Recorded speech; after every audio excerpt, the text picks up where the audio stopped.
Hey guys, I am Sharon Tillman here. Happy Tuesday. I hope everyone is having an amazing day today. So I'm jumping on really quick, or at least I say really quick, right? But I'm jumping on really quick because I just want to talk a little bit. I feel this thing and I'm going to do my live tonight, which I might have to come live a little bit early tonight just because I have so many things that I am stewarding in this one particular day. So I may have to do it a little bit early or I may push it to tomorrow, but I'm hoping that I can still get it in. Nevertheless, I want to talk a little bit about like really releasing your hurt to the Father, right? So I know whenever you hear that, a lot of times sometimes people are like, I've already released it. Sometimes it's still there. Sometimes it lingers, sometimes I feel like I've released it. I'm not really sure. And then there are others who are like, listen, I didn't release it and I don't even think about it anymore. But can I just tell you that releasing your hurt to the Father really is just what it says. Like it's not anything that you can be like, okay, let me get the real context of that. It's really what it is. You have to be able to release the hurt. So we've all been through situations in our life, right? And a lot of the things that we've been through, whether we caused them or whether it was brought on just because of situations that we found ourselves in, there are things that happen to us that we don't have any control over. But can I just say, no matter what the situation is, no matter what transpired and how the hurt came about, the hurt is real, right?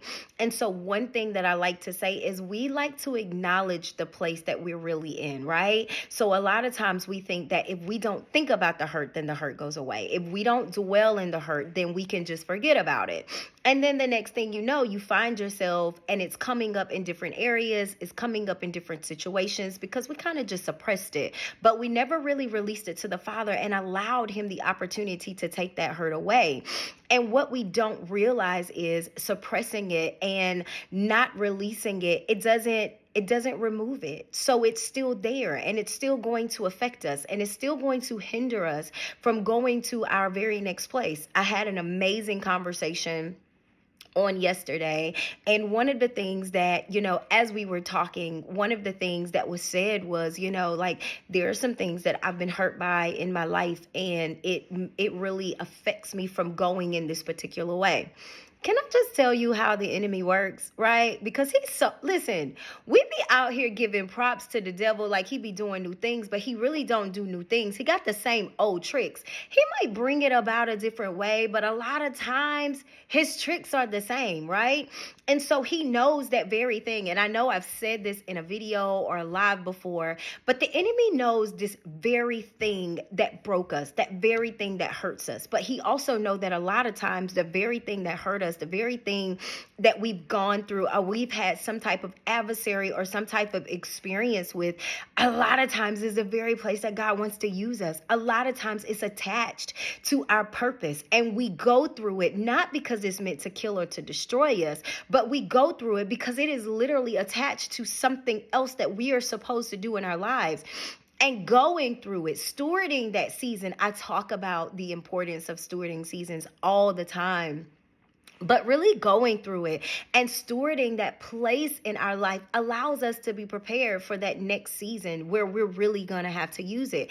And so one thing that I was able to say was, listen, the enemy comes, he ain't got no new tricks, but because he knows that this is a place where God is wanting and desiring to use you, then he will find himself trying to boggle you down in that area. He will find himself trying to make that hurt, to make that pain, to make that particular situation so bad that you're running away from the very thing that God is saying, I want to birth something in you out of that particular season.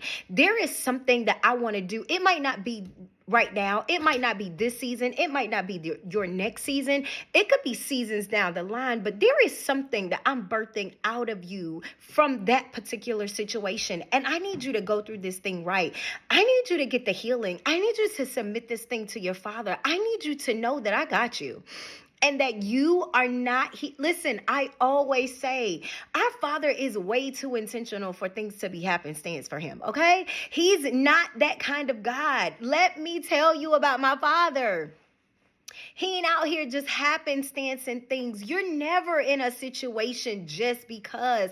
Even when we put ourselves in situations, hear me now, we do go left when the Lord say go right. We do be like, okay, I've been, doing this for too long. Like, I'm just about to, we do get impatient and decide that we don't want to wait on the Father. And sometimes we feel like we got another route. We do those things. And we do end up in situations that we're not supposed to be in. But can I just tell you that there is not a situation that you can find yourself in that the Father doesn't have a way to use for the good? Romans 8:28, for we know all things work together for the good of those who love God. Listen, everything that we go through in this life is attached to something. And it has a way to make its way, to perfect us, to get us, or progress us, not perfect us. Let me take that back. Not perfect us, but to progress us towards our purpose, to progress us towards the place that God is calling us to be, to progress us to that very thing that God has already put that seed inside of us for. Listen, Jeremiah, I'm telling you, I stay on that because the Father had a plan and a purpose for you. I don't care what the enemy is doing. I don't care what the enemy is throwing your way. I want you to be encouraged today. I want you to know that the Father has a plan for you. Don't allow anything in your past to be a dictator from your future. Don't allow anything in your past to deter you from being and doing and showing up and responding the way that the Father has wanted you to, the way that the Father needs you to, from the very thing that He has chosen you, He has destined you to do in this life. I want you to know that the Father has need of you. Don't die there. Listen, I don't want you to die there. And your Father doesn't want you to die there either. It wasn't meant to kill you. It was meant to make you stronger. Listen, the Lord gave me such a revelation about the 3 Hebrew boys and a revelation for me in life. And listen, that thing blessed my whole life in its entirety. And I'm going to have to share it. And of course, it's got to be a video because it's going to be too long. But I might share it on a live because it was so good. But I don't want to be distracted. I want you guys to be encouraged. Listen, I want you to know that no matter what you're going through in your life, and it might hurt, it might be painful. Listen, I always say, you ain't the only one that's going through something. You are not the only one who has things in life that hurt. You are not the only one who has things in life that you have to steward, and you don't understand why you're going through it. You don't understand. Listen, you ain't the only one who's going to go through that broken marriage. You're not the only one who's going to get a divorce. You're not the only one who's going to go through father issues or mother issues. You are not the only one who is going to lose a job and not... Listen, I'm just throwing things out there, but I want you to be encouraged. You are not the only one. You are going to go through things in this life. Absolutely. The Father has already let us know that we are going to go through things in life. But one thing that He has also promised us is He'll be with us every step of the way.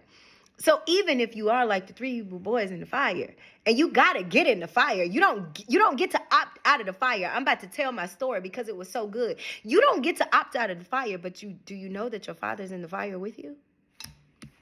Why not submit it to Him? Submit that pain, submit that hurt, whatever that thing is that is hindering you, that is trying to hold you back from being exactly what the Father has called you to be, from doing exactly what He's called you to do, from progressing to that very place that He has called you to progress to, whatever that thing is. I promise you, it's not here to kill you, but it's to make you stronger. It will only kill you if you allow it. It'll only stop you if you don't keep pushing, if you don't allow the Father to heal you. Submit that thing to the Father. Submit it to His feet. Let Him know, Father, this thing hurts me. Like, I want to move on, but this is where I am. Like, can we have some real, honest, transparent conversations with the Father? I don't know what y'all relationship look like, but there is absolutely nothing that I can't take to Him. I don't care if it's big or if it's small. I take all things to my Father. So submit that thing to Him and let Him know your real heart. Let Him know where you really are. Let Him know what you're really feeling, so that He can take it away from you, so that He can heal you, so that He can replenish it with the thing that's supposed to be there. I promise you, It will work for your good if you allow it. The enemy ain't got no new tricks. Listen, we already know how he coming. So we have to stay ready. You know what I'm saying? Come on now.